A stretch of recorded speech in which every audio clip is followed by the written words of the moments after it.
Get started here. All right. In the Christmas of sixth grade, I remember tearing open a present from my aunt.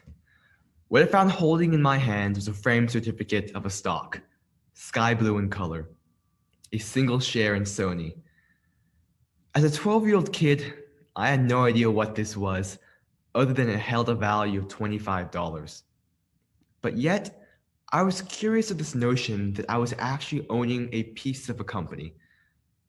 After a few days of learning precisely what a stock was on the internet, I was hooked. Where this was a system where my age did not matter, where even as a 12-year-old kid, I could make money. A euphoric naivety and a hunger to learn more consumed me. It seemed as if the stock market was the great equalizer. On the bottom of that certificate, engraved in metal, were the words, "The sky is your limit." But, as I would quickly discover, the sky was not the first barrier I had to worry about. The biggest challenge I would face was at the very start. How would I learn? My parents don't own a single share of stock. My school did not offer us anything remotely related. I looked around everywhere. The best I could find were 1 or 2 financial literacy courses in Southern California. But the caveat, they both cost thousands of dollars. In a 2017 study by NYU economic professor Edward Wolf, he found that the richest 10% of Americans owned 84% of the US stock market. A little strange, right? Looking at today, the stock market meets almost all the check marks for what should be the perfect vehicle for wealth building for every American. For one, it's accessible. With all the mobile apps inundating the market today, you can open up a brokerage account in less than 30 minutes. Any individual has the opportunity of immediately starting. Secondly, it's low entry cost requirements. Unlike the traditional forms of other real estate, of other investments such as real estate, there is no entry cost other than possibly a few $100s. Additionally, its profitable capabilities are enormous. These factors all seemingly form what should be the epitome of the American dream, where patience, hard work, and skill are the simple keys for success. But yet, why aren't more Americans part of this system? Why is the ownership of the stock market so disproportionate to that of our nation's wealthiest? It's because of the inequity of financial education. From my own experience, I know the difficulty to access financial literacy. It's a fight that I've undertaken for the past 6 years of my life, learning entirely my own from books, the internet, and trading hundreds and hundreds of hours on the market. During this process, I became the youngest chartered mutual fund counselor in the nation and now direct the largest financial education nonprofit in the state of California. But yet, grassroots efforts like these simply will not suffice. There are millions of youth in America who deserve the opportunity of learning how money works, how to build credit, how to invest in the stock market, how to manage their finances. Information as critical as this should not be reserved for only those who can afford such an education. The secondary schooling system in America must implement financial education into their curriculum. In today's changing landscape, heightening wealth inequality at record rates, our educational system, once heralded as America's greatest social mobility tool, still remains entrenched in archaic teaching methods and outdated curriculum.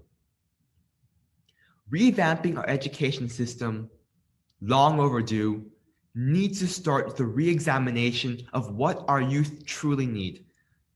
Financial literacy and investment education serve as a foundational basis in the step towards fighting not only for the future of our youth, but also for that of our nation.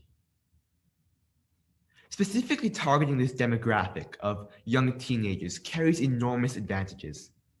By providing all young adults with an exposure to personal finance and investment right before the cusp of adulthood, we maximize the chance for them to take advantage of the time benefits of the stock market.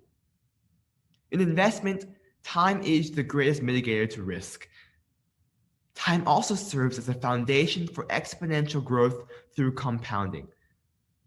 Time is the single greatest commodity that our youth are blessed with, and something we, as a nation, should want them to be able to maximize to the fullest. In my work, I have seen the impact that financial education can do in changing the trajectory of a youth's life. In my nonprofit's work, in the Mar Vista project this summer, I was able to teach a group of bright high school students for 5 weeks. These are students who started at the beginning of a program had not the slightest clue what the stock was. Coming from underprivileged schooling systems and backgrounds, the stock market, personal finance, and investment could not be the furthest topics appearing in their classrooms. And yet, I have never seen such a greater eagerness to learn. From the screaming shouts of excitement as the rankings for our stock simulation game shifts, to having interrogation rounds asking me questions about inflation, Elon Musk, crypto, to finally, and the most riveting, how could they start opening their own real-life brokerage accounts, describing to me how that would help them achieve their dreams, from college, a career path in finance, or, as in one kid's case, to buy the newest Xbox. I think they were struck by the same magical realization that I was 6 years ago. A belief that the stock market is a world of possibility. The passion in our youth is there. I have seen it. We just need to spark the fire by opening their eyes to what financial literacy can do. I'm not here to sell some gilded dream, but to simply help push our nation to understand what our wealthiest have known for decades and what history has proven time and time again. That the stock market is one of the single greatest vehicles for social mobility. If we want to truly begin tackling wealth inequality in the United States, we need to focus at its root cause, the lack of access to financial education. Last night, I looked up again at the Stony certificate that lies hanging on my bedroom wall, with the engraving, "The sky is your limit." And as long as we are willing to take that step forward of teaching financial literacy to break down those initial barriers, this dream can become our reality. Thank you.